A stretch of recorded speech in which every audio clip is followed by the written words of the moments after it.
Shower लगाने की विधि। आज की कक्षा में हम शावर लगाने की विधि सीखेंगे।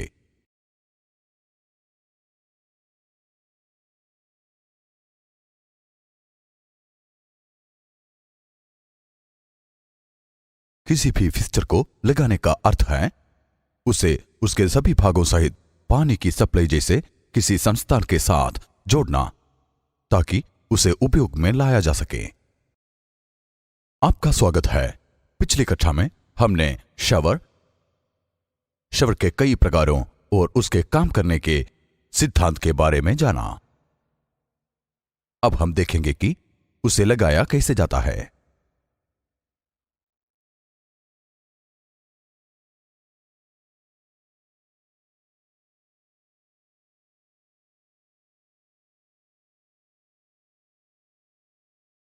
शावर लगाने के लिए जरूरी औजार व सामग्री।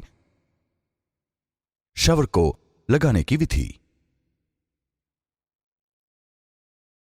कदम 1, काम के लिए जरूरी औजार इकट्ठा कर लें। हमें यहां जिन औजारों की जरूरत पड़ेगी वो है स्पिरिट लेवल, वाल्व कटर, हथौड़ा और छेनी, हैक्सा ब्लेड, 2 सिरों वाला स्पैनर, नापने के लिए टेप, एडजस्टेबल स्पैनर और पाइप रेंज।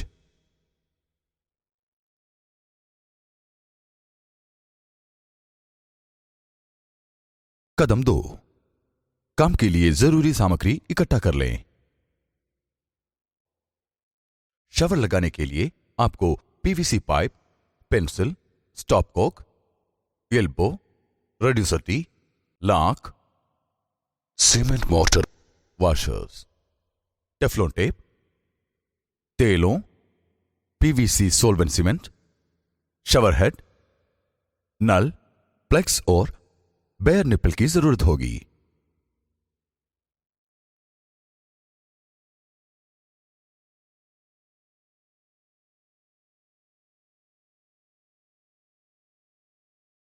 नमस्कार, ये वीडियो आपको एक शावर स्थापित करने की प्रक्रिया का हर कदम विस्तारपूर्वक समझाएगा।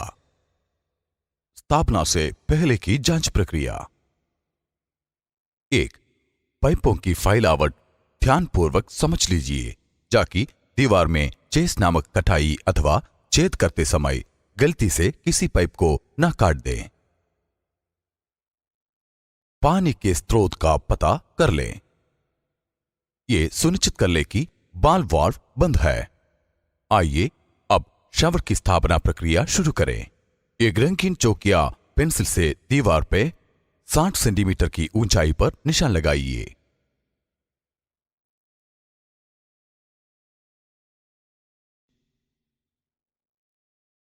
और अंदर से दीवार के बाहर तक जाता हुआ एक ऐसा छेद बनाइए जो एक 4 में 3 इंच पीवीसी पाइप के लिए उपयुक्त हो।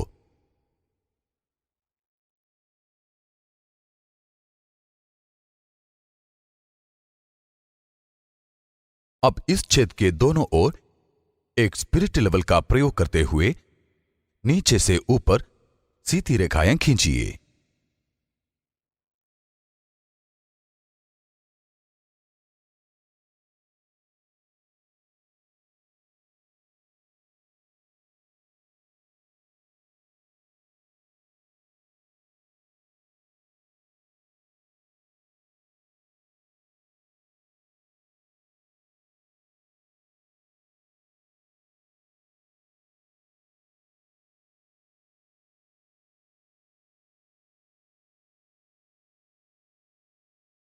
डायामीटर की ऊंचाई पर एक स्पिरिट लेवल की सहायता से चौक या पेंसिल द्वारा दीवार पे चिन्ह लगाकर शावर हेड का स्थान निश्चित कर दीजिए।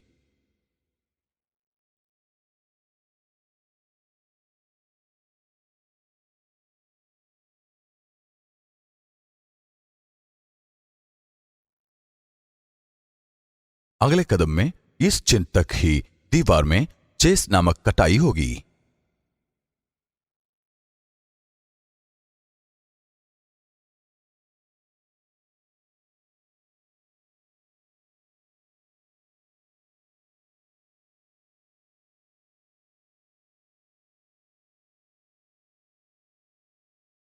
दूसरे कदम में खींची हुई रेखाओं को अनुसार एक वॉल कटर की सहायता से दीवार में चेस नामक कटाई कीजिए। हैंडल आपके बाएं हाथ में हो, जबकि वॉल कटर के शरीर को आपने दाएं हाथ में थामा हो। इसके बाद रेखाओं के बीच की जगह की कटाई हथौड़े और चेनी की सहायता से कीजिए। चेनी को बाएं हाथ में थामा जाता है और हथौड़े को दाएं हाथ में। अंत में वॉल कटर एवं हथौड़े चेनी दोनों का प्रयोग करके सारी कटाई की फिनिशिंग कीजिए।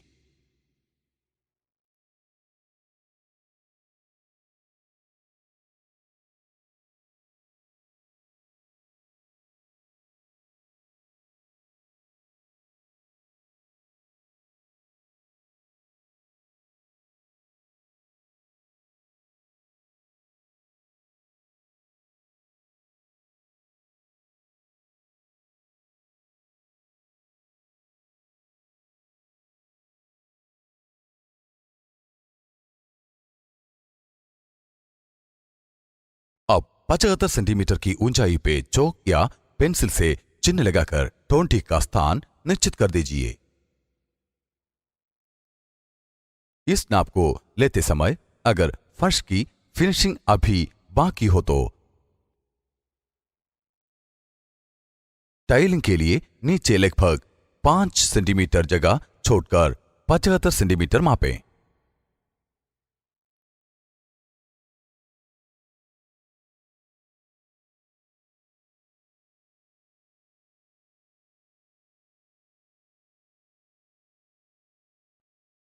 अब 1.10 मीटर की ऊंचाई पर चौक या पेंसिल से चिन्ह लगाकर स्टॉप कोक की जगह निश्चित कर दीजिए। याद कीजिए कि शवर हेड की जगह पहले ही निश्चित कर चुके हैं।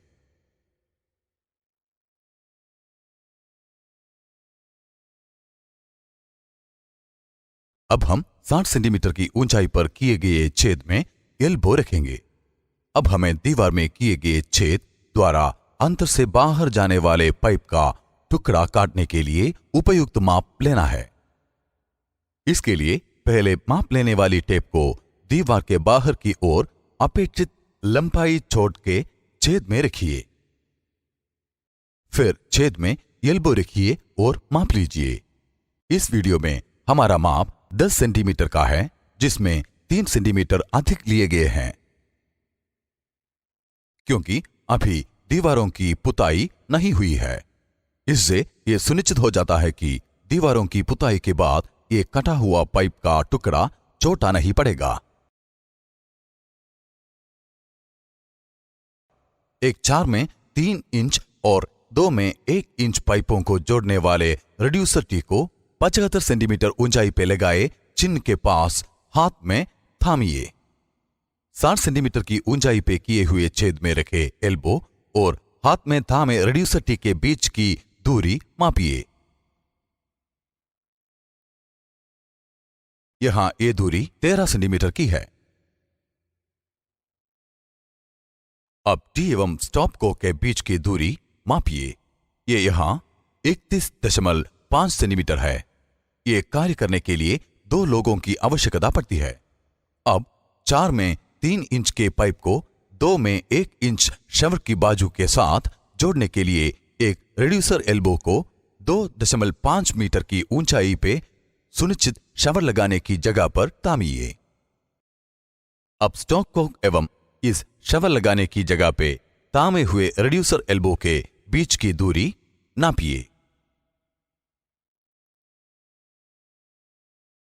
यहां ये 92.5 सेंटीमीटर है। अगले कदम में हम पाइपों के लिए हुए मापों के अनुसार काटेंगे और उनकी थ्रेडिंग करेंगे, यानी उनके सिरों पे चूड़ियां बनाएंगे। हमारा 10 सेंटीमीटर लंबा पहला पाइप काफी छोटा है। काटने के बाद इस छोटे से पाइप के टुकड़े की थ्रेडिंग करना मुश्किल पड़ेगा, क्योंकि डाई स्टॉक की लंबाई ही 9 सेंटीमीटर है। इसलिए हम इस छोटे पाइप के टुकड़े को काटने से पहले ही आवश्यक थ्रेडिंग कर लेंगे। इस कार्य के लिए पहले पाइप को पाइप वाइज नामक पॉकेट में ऐसे रखिए। अब पूरी तरह से तैयार डाई स्टॉक, जिसमें डाई सही तरह लगाई जा चुकी हो।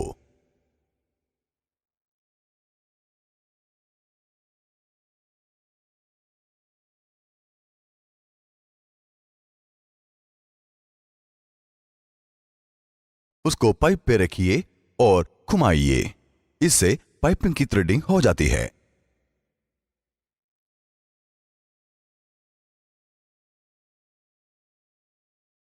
थ्रेडिंग सही तरह हुई है या नहीं, ये जांचने के लिए एल्बो को लगा के सुनिश्चित कर लीजिए कि वो सही तरह पाइप को पकड़ पा रहा है।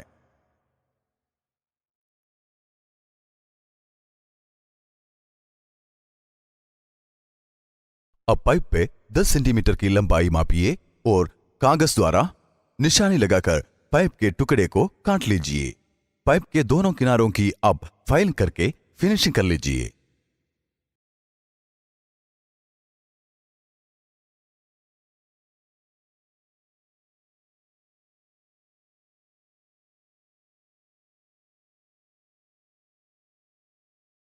अब एक 6 मीटर लंबे पाइप से पहले लिए हुए मापों पे आधारित आवश्यकतानुसार पाइप काट लें।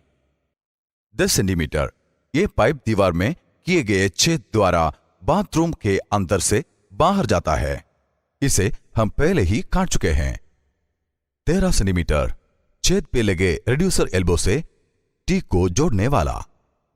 31.5 सेंटीमीटर टोंटी लगाने की जगह पे लगे रिड्यूसर टी से स्टॉप को जोड़ने वाला।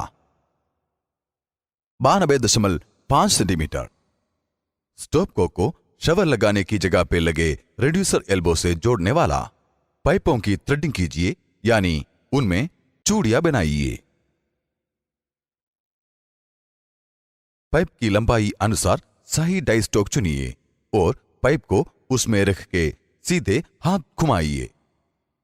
ये करते समय पाइप को पाइप वाइस नामक पकड़ में स्थित रखा जाता है।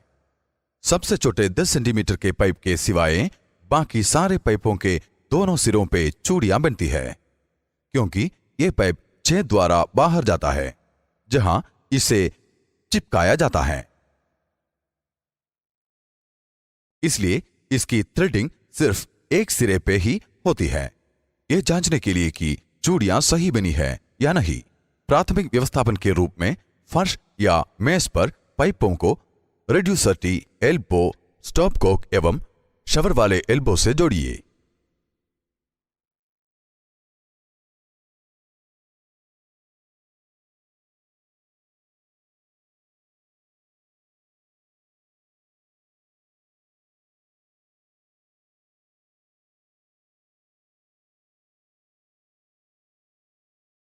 स्टॉप कोक पे एक तीर रूपी चिन्ह होता है।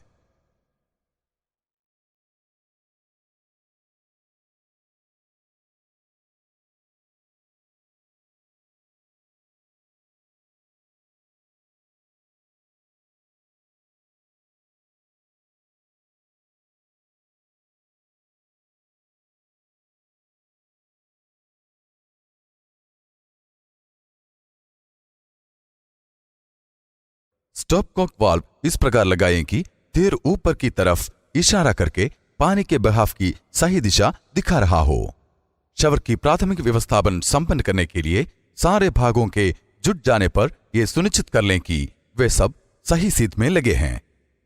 अगर सब कुछ सही है तो इस प्राथमिक व्यवस्थापन को अब खोल दीजिए।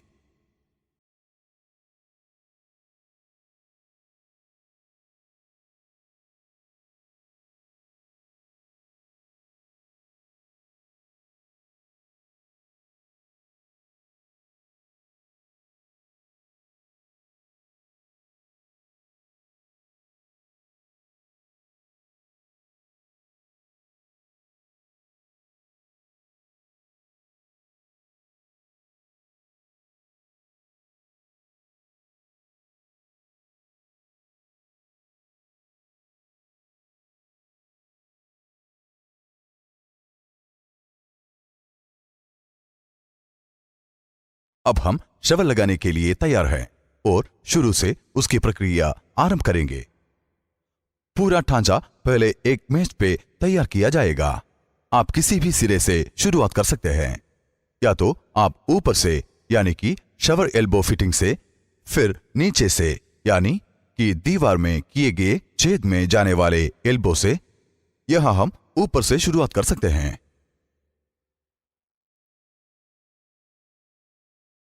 पहले 92.5 सेंटीमीटर की लंबाई वाले पाइप को पाइप वाइस में लगाइए। पाइप के किसी एक सिरे पे बनी चूड़ियों पे पहले शेलक मलकर टेफ्लॉन टेप लगाइए। अब और थोड़ी शेलक मलकर यहां एल्बो फिटिंग कस दीजिए।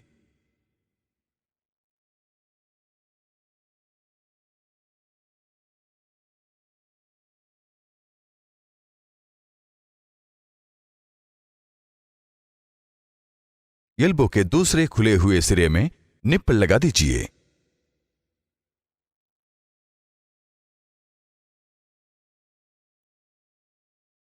जिसे फिटिंग की स्थिति जांचने के लिए उपयोग किया जाता है और फिर हटा दिया जाता है। शेलक का प्रयोग आमतौर पर मुख्य पाइपों पे ही किया जाता है, टोंटियों इत्यादि के प्रस्थापन में नहीं। शेलक के प्रयोग से जोड़ों से पानी नहीं रिसता।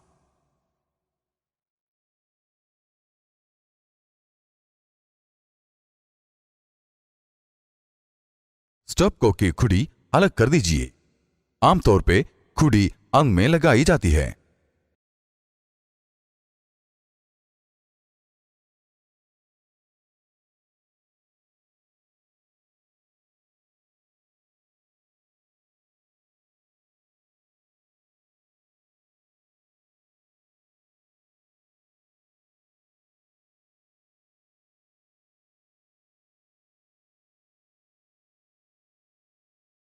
अब 92.5 सेंटीमीटर की लंबाई वाले पाइप के दूसरे सिरे पे चूड़ियों पे शेलक मल के टेफ्लॉन टेप लगाइए।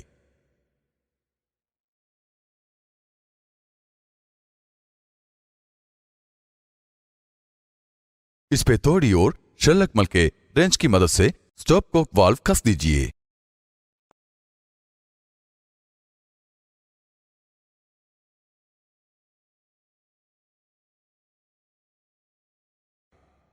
ध्यान रहे कि स्टॉपकॉक इस तरफ से जुड़ा हो कि तीर का चिन्ह ऊपर ही तरफ इशारा कर रहा हो। पानी का बहाव इसी दिशा में होगा। स्टॉपकॉक वाल्व के दूसरे सिरे में 31.5 सेंटीमीटर की लंबाई वाले पाइप को लगाइए। ये करने से पहले पाइप पे बनी चूड़ियों पे पहले की तरह शेलक, टेफ्लॉन और फिर शेलक लगाना ना भूलिएगा।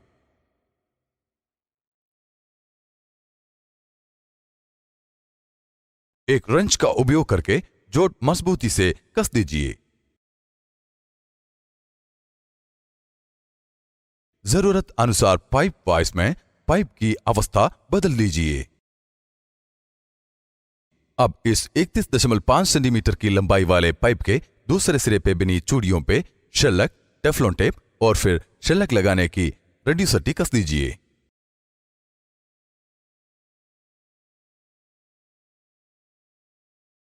रेड्यूसर के साइड वाले छेद में निप्पल लगा के कस दीजिए।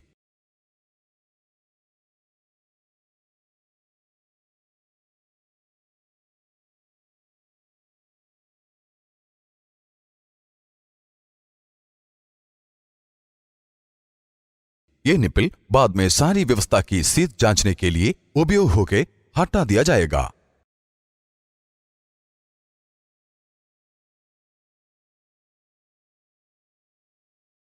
रेड्यूसर के दूसरे सिरे पे अब 13 सेंटीमीटर की लंबाई वाला पाइप एक रेंच के सहायता से कस दीजिए।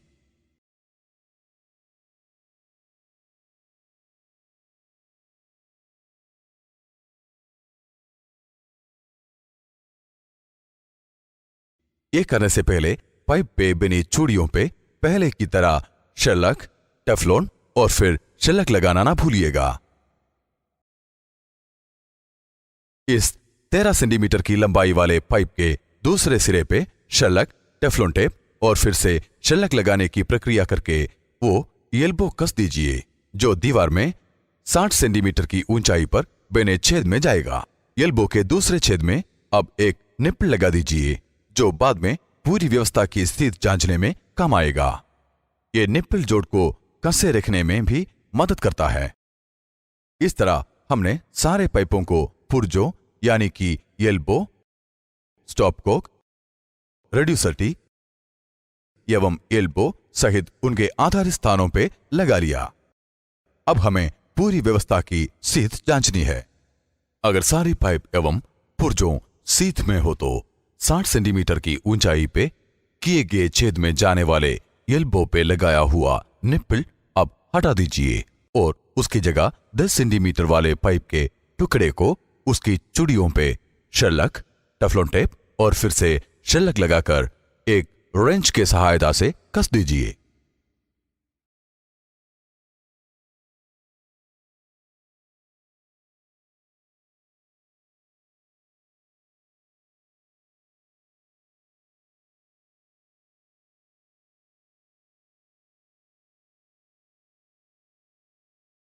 अब एकत्र हुए सारे टांजे को लेके दीवार में की गई कटाई में रखिए।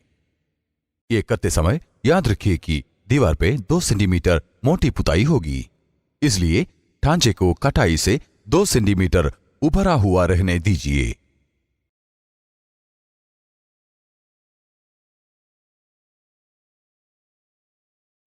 वरना हमें एक्सटेंशन निप्पल का उपयोग करना पड़ेगा।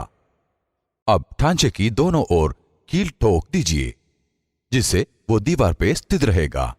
अब बाकी 2 निप्पल भी हटा लीजिए।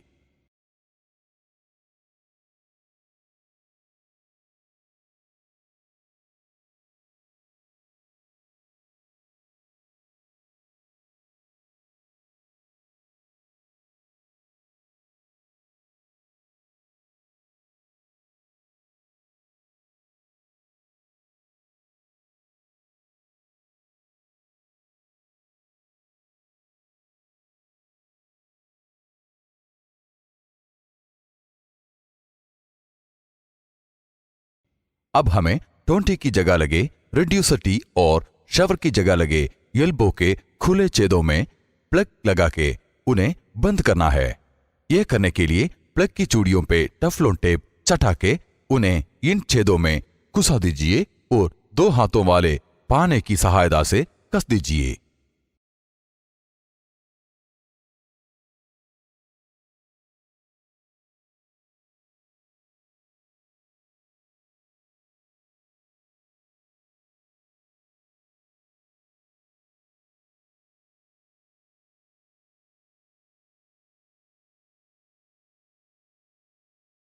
अब स्टॉप कॉक पे इंसुलेशन टेप लगा दीजिए जिससे वो पुताई एवं मसाला लगाते समय गिरने वाले पत्थरों इत्यादि से बचा रहे।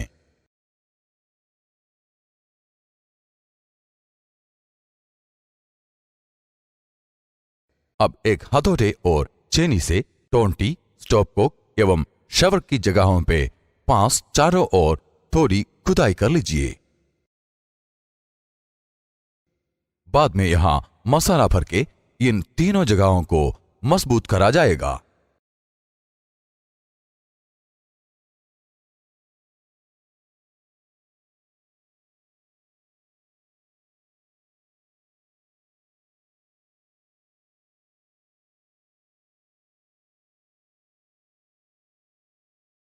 मसाला लगाना शुरू करने से पहले कार्यस्थल एक बार साफ कर लीजिए क्योंकि ये करते समय जो थोड़ा बहुत मसाला जमीन पे गिरेगा वो फिर से उपयोग हो सकता है।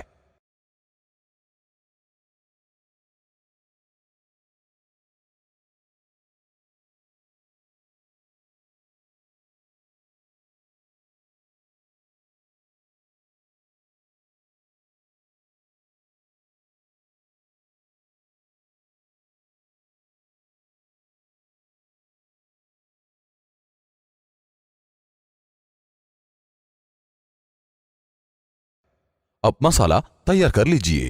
दीवार में की गई कटाई एवं शावर के ढांचे पे थोड़ा पानी छिड़क दीजिए जिससे मसाला सही तरह चिपके।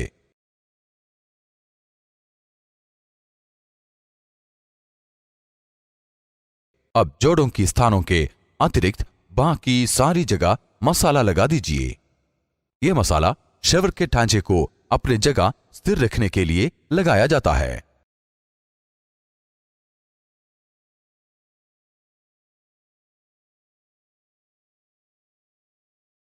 अब हम बॉल वाल्व का उपयोग करके दीवार में किए छेद द्वारा बाहर जाने वाले पाइप को मुख्य पाइपलाइन से जोड़ेंगे। ध्यान रहे कि पाइपों के माप एवं कार्य की परिस्थिति जगह पे निर्भर करती है। यहाँ पे अंदर से आने वाले 10 सेंटीमीटर की लंबाई वाला पाइप बाहर की तरफ थोड़ा उभरा हुआ है। इस उभरे हुए भाग को दीवार की सीध में एक आरी से काट दिया जाता है।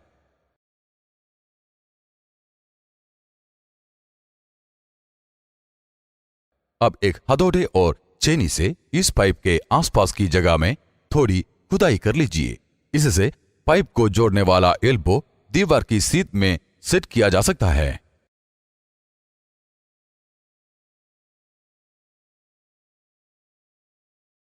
अब एक माप लेने वाले टेप से इस पाइप और बॉल वाल्व वाले मुख्य पाइप के बीच की दूरी नाप लीजिए। यहां यह दूरी 42 सेंटीमीटर है। अब इन्हें जोड़ने के लिए आवश्यक पाइप को माप के काट लीजिए। यहाँ ये 42 सेंटीमीटर लंबा पाइप है। अब पीवीसी से बनी वस्तुओं के लिए उपयुक्त सीमेंट के खोल को इस 42 सेंटीमीटर लंबे पाइप के बाहर एवं एल्बो के अंदर लगाकर दोनों को जोड़ दीजिए। अब ये सीमेंट का खोल एल्बो के दूसरे सिरे के अंदर एवं छेद से बाहर आते हुए पाइप के बाहर लगाइए और इन्हें चिपका दीजिए।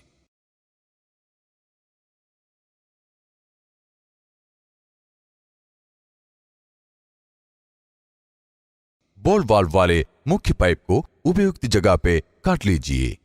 अब हम मुख्य पाइप और छेद से बाहर आते हुए पाइप से जुड़े 42 सेंटीमीटर लंबे पाइप को जोड़ेंगे। सीमेंट के खोल को इन दोनों पाइपों के बाहर एवं एल्बो के दोनों सिरों के अंदर लगा के इन्हें चिपका दीजिए।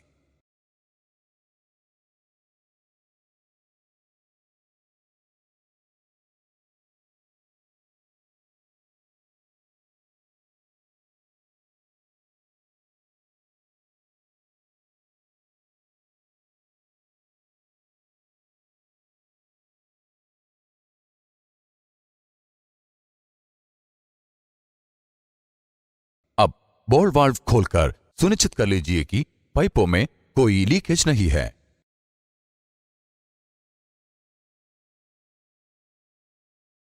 अगर कोई लीकेज नहीं है तो पहले मसाले से उन तीनों स्थानों का भराव कर दीजिए जहां पहले खुदाई की गई थी। ये 3 स्थान टोंटी, स्टॉप कोक एवं शावर लगाने की जगहें हैं। इससे इन तीनों स्थलों में मजबूती आएगी।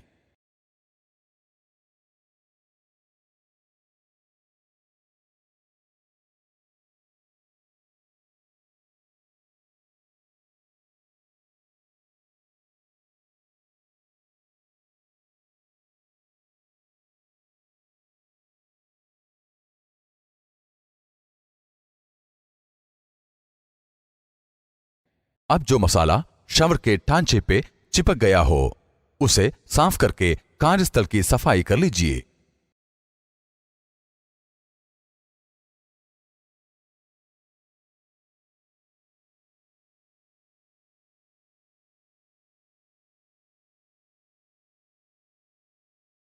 अब पहले सीमेंट के पतले मसाले को लगाकर उस सारी जगह को मसाले से प्लास्टर कर लीजिए जहां शावर का ढांचा लगा हुआ है।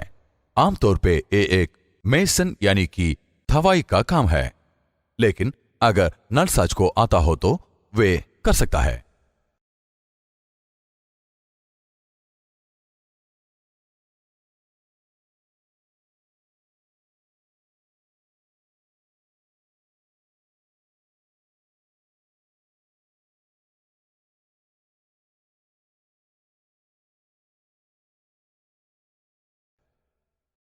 अब दीवार पे टाइलें लगेंगी। आमतौर पे यह काम टेलर का होता है।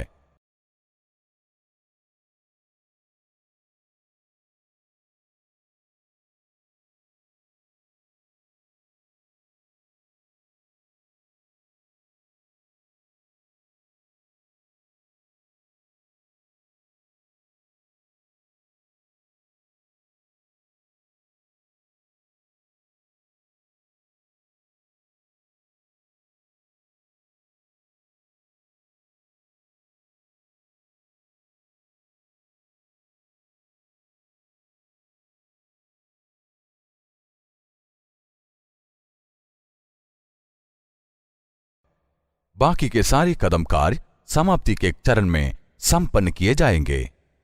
सुनिश्चित कर लीजिए कि बॉल वाल्व बंद है। अगर ना बंद हो तो अब कर दीजिए। अब टोंटी एवं शावर लगने की जगहों पे लगाए गए प्लगों को एक 2 हाथ वाले पाने से निकाल लीजिए और स्टॉप कोक की जगह पे लगी इंसुलेशन टेप हटा दीजिए। अब हम स्टॉप कोक लगाएंगे। स्टॉप कोक लगने की जगह पर स्टॉप कोक एक्सटेंशन रखिए। अब वॉल फ्लंज को दीवार में घुसाकर उस पे खुड़ी रखिए।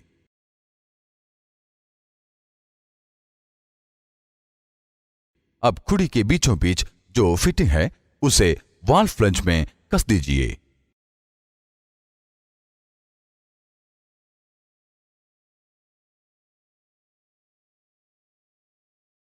अब टोंटी लगाइए। एक समायोज्य पाने का उपयोग करते हुए और टोंटी पर बनी चूड़ियों पे टफलोन टेप लगाकर टोंटी को उस पे लगे वॉल फ्लंज सहित टोंटी लगने की जगह दाहिने हाथ घुमाकर कस दीजिए।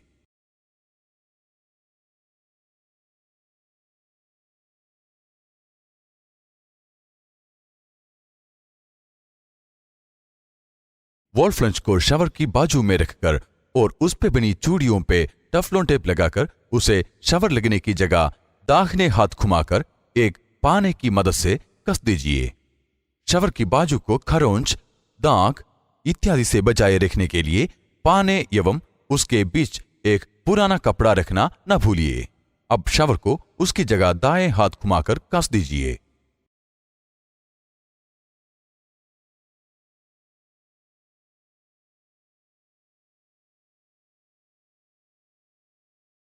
शावर के अंदर रबर वॉशर होने के कारण हमें टफलोन टेप का उपयोग करने की जरूरत नहीं।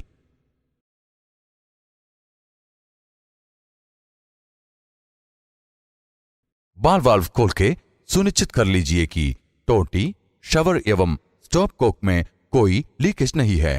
अब स्टॉप कोक खोल के शावर काम कर रहा है या नहीं ये जांच लीजिए, क्योंकि कहीं पे भी कोई लीकेज नहीं है हम एक शावर स्थापित करने में सफल हुए। आशा है कि आपको इस कक्षा में उतना ही आनंद आया जितना हमें। धन्यवाद।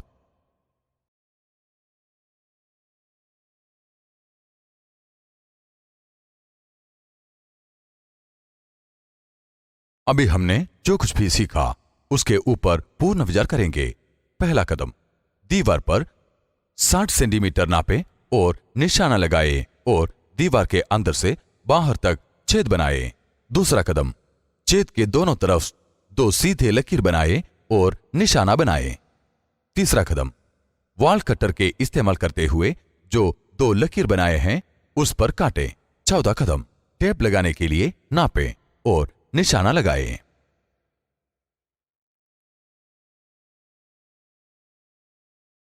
पचहत्तर सेंटीमीटर स्टॉप को के लिए 1.10 मीटर और शावर हेड के लिए 2.5 मीटर। पांचवां कदम, अब आप चारों फिटिंग को दीवार पे एक के बाद एक पकड़िए। एल्बो, रेड्यूसर, स्टॉप कोक और पाइप जो काटेंगे उनका नाप लें, यानी 10 सेंटीमीटर, 13 सेंटीमीटर, 31.5 सेंटीमीटर और 92.5 सेंटीमीटर। छठा कदम, पाइप को नाप के हिसाब से काटें और उन्हें थ्रेड करें। सातवां कदम, ये चेक करने के लिए कि थ्रेडिंग ठीक तरह से की गई है, पाइप को रेड्यूसर, एल्बो, स्टॉप को पे दृढ़ता से जमाएं, अनौपचारिक तौर से टेबल या जमीन पर जमाएं। आठवां कदम, अगर सब ठीक है तो ये अनौपचारिक स्थापना को निकालें और सही तौर पे जमाएं। पहले ये पूरा योजना को टेबल पर जमाएं।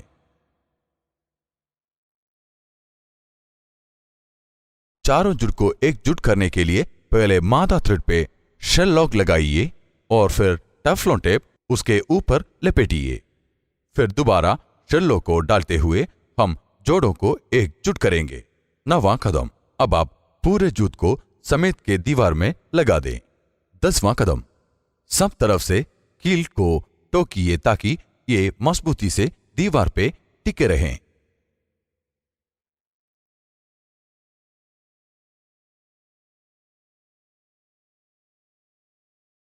11वां कदम, रेडियोसिटी को टेप के पॉइंट पे प्लग के साथ टिकाए रखें और एल्बो को शेवर के पॉइंट पे प्लग के साथ टिकाएं। फिर इंसुलेशन टेप स्टॉप कोक के ऊपर लपेटें। 12वां कदम, अब आप मोटर लगाइए, सिर्फ वहां जगह छोड़िए जहां पे जोड़ है। 13वां कदम, अब आप पानी की पाइप को, जो कि बाहर से छेद में से पाइप से अंदर आती है, उसे बाल वाल्वे से जोड़ें। 14वीं कदम, बाल वाल्वे को पूरी तरह से खोलें और देखें कि कहीं दरार या छेद नहीं है जहां से पानी लीक करें। 15वीं कदम, अगर कोई लीक नहीं हो तो दीवार पे प्लास्टर और टाइल लगाए।